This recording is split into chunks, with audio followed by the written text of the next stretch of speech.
दुआ है रब्बे ज़ुल जलाल से कि पाकिस्तान को और पाकिस्तान में तमाम रहने वालों को अपने हिफ्ज़ व अमान में रखे और जंगी मुश्किलात और परेशानियों से महफूज रखे। आमीन सुम आमीन। अस्सलाम वालेकुम। उम्मीद है मेरी यूट्यूब फैमिली खैरियत से होगी और अल्हम्दुलिल्लाह मैं भी बिल्कुल ठीक ठाक हूँ। जनाब, मुल्क में हालात हैं बहुत ख़राब और इंडिया पाकिस्तान की कशीदगी के बारे में तो आप सभी जानते हैं। तो सबसे पहले इज़हार ताज़ियत बहावलपुर और जो दूसरे इलाक़ों में सानेहात हुए हैं, जंगी माहौल की वजह से ब्लास्टिंग हुई और बहुत से लोग शहीद हो गए। उन शहदा के लवाहिकीन से बहुत दिली अफसोस करते हैं हम और दुआ गो हैं कि अल्लाह ताला जन्नतुल फिरदौस में उनके दर्जात बुलंद करे और लवाहिकीन को सब्र व तहम्मुल अता फ़रमाए और सब लोगों को अपने हिफ्ज़ व अमान में रखे। तो जनाब, लेट नाइट क्रेविंग जब होती है तो फिर दिल करता है कि कुछ अच्छा और चटपटा सा खाया जाए और फिर बिल्कुल भी घर का जो खाना होता है वो नहीं खाने का दिल चाहता और समटाइम्स कुछ पकाने का भी दिल नहीं चाहता, जैसे कि कोई सैंडविच वगैरह। तो फिर मैं बाहर चली गई और BFC से लेके आई ज़िंगर बर्गर, क्योंकि मुझे इसके ज़िंगर बर्गर बहुत पसंद है। और KFC वगैरह या मैकडोनल्ड उसको हमने बिल्कुल खाना छोड़ दिया है, क्योंकि जब से हमारे फ़लस्तीनी मुसलमान भाइयों बहनों पर इसराइल का जुल्म व सितम चल रहा है तो हमने बिल्कुल बंद कर दी हैं इसराइली प्रोडक्ट्स को यूज़ करना। तो KFC और मैकडोनल्ड और जितने भी एरियल, पेप्सी, कोको कोला वगैरह ये सब चीज़ें मैं अवॉइड कर रही हूँ। हमारे घर में पिछले 2 साल से ये सब चीज़ें नहीं आ रही हैं और उससे पहले भी हमारी यही कोशिश होती थी कि अपनी पाकिस्तानी प्रोडक्ट को ज़्यादा से ज़्यादा यूज़ किया जाए। तो इसके बाद नेक्स्ट डे मैंने की घर की डीप क्लीनिंग, क्योंकि लाहौर में आई थी आंधी और उसकी वजह से काफ़ी घर जो है गंदा हो गया था। तो मैंने अच्छे तरीके से जो है दीवारें साफ़ की और फ़ैन साफ़ किया, क्योंकि अगर हम सिर्फ आंधी आने के बाद नीचे का घर साफ़ कर लेते हैं, फ़र्श पे सफाई कर लेते हैं या डस्टिंग सामान पे कर लेते हैं तो घर उस तरह से साफ़ और अच्छा नहीं लगता। तो इसलिए प्रॉपर जब भी कभी आंधी आती है तो मैं पूरे घर को प्रॉपर तरीके से सब साफ़ करती हूँ और हर चीज़ को अच्छे तरीके से जब हम साफ़ कर लेते हैं, स्पेशली फ़ैन को, तो फिर घर साफ़ सुथरा काफ़ी लंबे अरसे तक रहता है, क्योंकि जब पंखा चलता है तो उस पर आई हुई डस्ट हवा के ज़रिए नीचे आती है और फिर घर की सफाई जो है बिल्कुल ख़त्म हो जाती है। तो इस चीज़ का आप लोग भी ख्याल रखा कीजिए और जब घर साफ़ सुथरा होता है तो आपको अंदर से अच्छी फीलिंग्स आती हैं। गर्मी के मौसम में ख़ास तौर पर अगर घर को ठंडा और साफ़ रखा जाए तो घर में वक्त गुजारना ज़्यादा बेहतर लगता है बाहर जाने की निस्बत। अच्छा जी, तो क्योंकि जंगी हालात चल रहे हैं, साथ ही मैंने ये पिछले काफ़ी दिनों की वीडियोस थी जो कि मैं नहीं बना सकी थी आप लोगों के लिए व्लॉग, तो सब कुछ इसमें शामिल है, मेरी सफाई, सेटिंग, डीप क्लीनिंग वगैरह। वजह कुछ ये हुई कि मेरी एक फ्रेंड है US से आई हुई थी, वो यहाँ पर एजुकेशन के सिलसिले में, और अब नेक्स्ट मंथ है उसकी शादी, तो उसने जाना था कल दोबारा US। तो मसला ये हुआ कि जो हमारे मुल्क के हालात चल रहे हैं उसकी वजह से उसकी फ़्लाइट हो गई कैंसिल। तो उससे पहले जो है मैं कुछ टाइम उसके साथ स्पेंड किया और अचानक से उसने कहा कि जाना है मुझे, तो लास्ट डे हम मिलते हैं। तो उसके साथ हमने काफ़ी इन्जॉय किया, कुछ खाना पीना, कुछ टी पार्टी वगैरह करी और उसके बाद मैं चली गई गुल अहमद पे। मुझे लेनी थी मेरे हस्बैंड के लिए 1-2 शर्ट्स। तो गुल अहमद पे कोई भी अच्छी जो शर्ट्स थी ना वो नहीं आई हुई थी, सारे जो थी मतलब ऐसे कलर से जो कि मुझे समझ में नहीं आए, ना स्टफ़ समझ आया ना शर्ट समझ आई, और बहुत ज़्यादा महंगे कपड़े थे। यानी कि एक सूट आपको 10,000 का वॉशिंग वेयर का स्टिच मैन सूट जो है ना वो पड़ता है, जो कि मेरे लिहाज से बहुत ज़्यादा एक्सपेंसिव है। नॉर्मली आपको 4-5-6 हज़ार 7 हज़ार तक में मेंस का स्टिच सूट अलकरम पे और लाइमलाइट वगैरह पे मिल जाता है। गुल अहमद ने कुछ ज़्यादा ही रेट लगा रखे हैं। तो उसके बाद मैं चली गई अलकरम पर, और अलकरम पर मेंस की शर्ट्स तो थी नहीं, लेकिन वहाँ मैंने अपने लिए एक सूट ये पसंद किया है। ये है तकरीबन 13,300 समथिंग का। और उसके अलावा मेंस के सूट में मेरे हस्बैंड ने ऑफ़ पे कुछ % ऑफ था और वो सूट तकरीबन उनको 4,500 का पड़ा।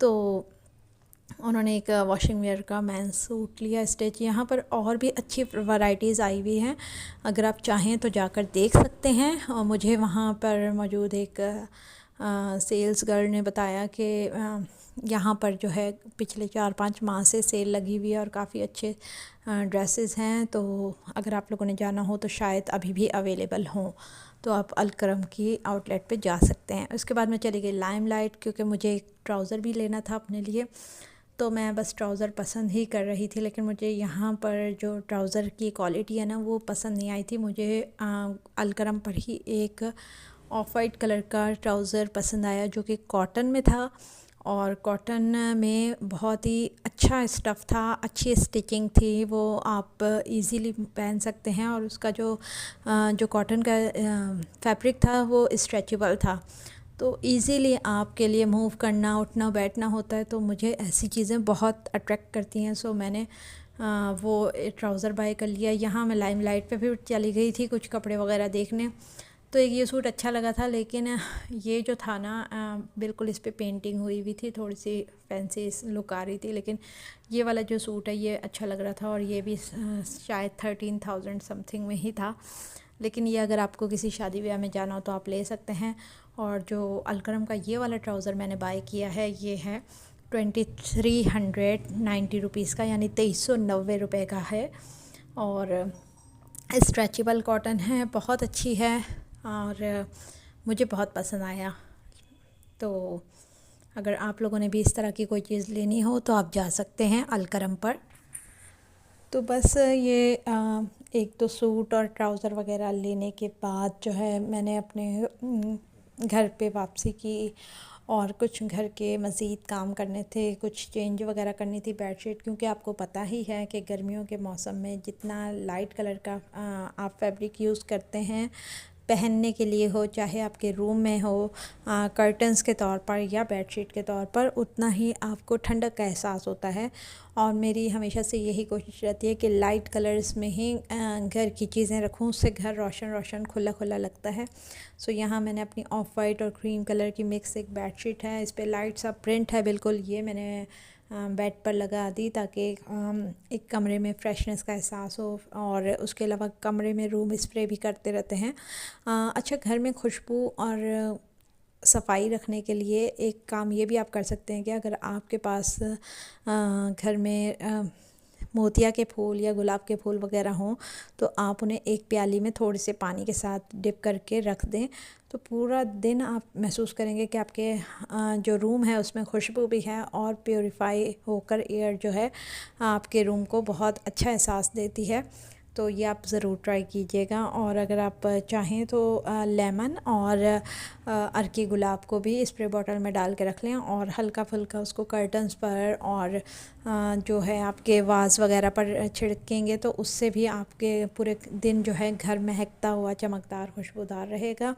सो यहाँ शाम के वक्त मैंने मंगा लिए थे कुछ समोसे, ताकि थोड़ा सा चाय के साथ एंजॉय हो जाए, तो बिस्किट और समोसे और साथ में हो मज़ेदार सी चाय कड़क प्याली, तो फिर होती है शाम की एंजॉयमेंट। क्योंकि बारिश के बाद मौसम लाहौर में बहुत अच्छा हुआ था, तो मैंने शाम में चाय का एहतमाम अच्छे तरीके से किया, और बच्चों के साथ मिलके खूब अच्छे तरीके से हमने ये सब कुछ एंजॉय किया।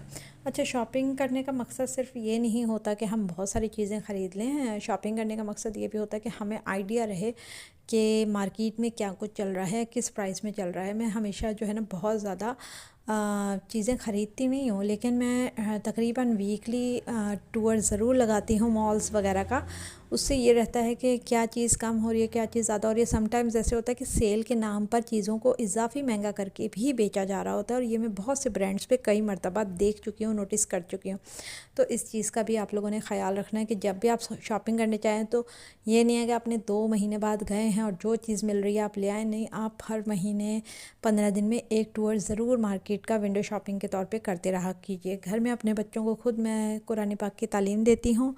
सो माशाल्लाह से मेरी छोटी बेटी जो है वो 20वें सिपारे पर आ चुकी है, तो मैं इसे यहाँ पर इस वक्त पढ़ा रही थी कुरान पाक, और साथ ही साथ जिस तरह के हालात चल रहे हैं तो इसमें भी हमें चाहिए कि अपने घरों में कुरान पाक पढ़ने का, नमाज़ें पढ़ने का एहतमाम करें। अपने बच्चों को कार्टून्स और टीवी ड्रामों में लगा के रखने के बजाय, क्योंकि अभी स्कूल ऑफ हैं तो हम माँओं के पास इतना टाइम तो होता ही है कि हम उन्हें डांटने या कार्टून पे बिठाए रखने के बजाय हम उन्हें अंबिया कराम के, सहाबा कराम के, अहले बैत के वाक़यात सुनाएं और जंगी माहौल में किस तरह से सब्र व इस्तिक़ामत से रहना चाहिए, ये हम अपने बच्चों को अभी सिखा सकते हैं। क्योंकि हमारे बच्चे फ़लस्तीन और कश्मीर के बच्चों की तरह नहीं हैं, उन्होंने वो सब कुछ नहीं देखा हुआ कि वो किस तरह से सर्वाइव करते हैं जंगी हालात में। तो हमें ही उनको सिखाना है, हौसला देना है कि अगर ये खुदा न खास्ता जंग बढ़ जाती है तो हमारे बच्चों को ये बात पता हो कि उन्होंने किस तरह से आगे लेकर चलना है अपने आप को, अपने बहन भाइयों को, अगर हम उनके सर पे मौजूद ना भी हों तो इस चीज़ के लिए अपने बच्चों को ज़रूर तैयार करें और उन्हें सब्र और बर्दाश्त की तलकीन करें और उनका जो जज्बा ईमानी है उसको बढ़ाते रहने के लिए ज़रूर जो है अंबिया कराम के वाक़यात, रसूलुल्लाह सल्लल्लाहु अलैहि वसल्लम के अस्वाए हुस्ना के वाक़यात और अहले बैत के करबला के मुकाम पर सब्र के वाक़यात ज़रूर सुनाएं और उनको सिखाएं कि अगर खाना ना मिले तब भी आपने कलमे को नहीं छोड़ना है, अगर तशद्दुद भी हो तब भी आपने अपने ईमान पर कायम रहना है। ये तरबियत हम माएँ ही कर सकती हैं, किसी और ने आकर नहीं करनी है। तो लास्ट में ये मैं आपको दिखा रही हूँ जैकार्ड का सूट, और ये मैंने लिया था साया से, स्टिच है, कुर्ती स्टाइल में, बेहतरीन है। अगर आपको भी पसंद आया हो तो आप भी जाके बाय कर सकते हैं, बहुत ही रीज़नेबल प्राइस में था। सो बस यही था मेरा आज का व्लॉग। पसंद आया तो इसे लाइक और शेयर कीजिए, अपनी दुआ में याद रखिए। अल्लाह हाफिज़।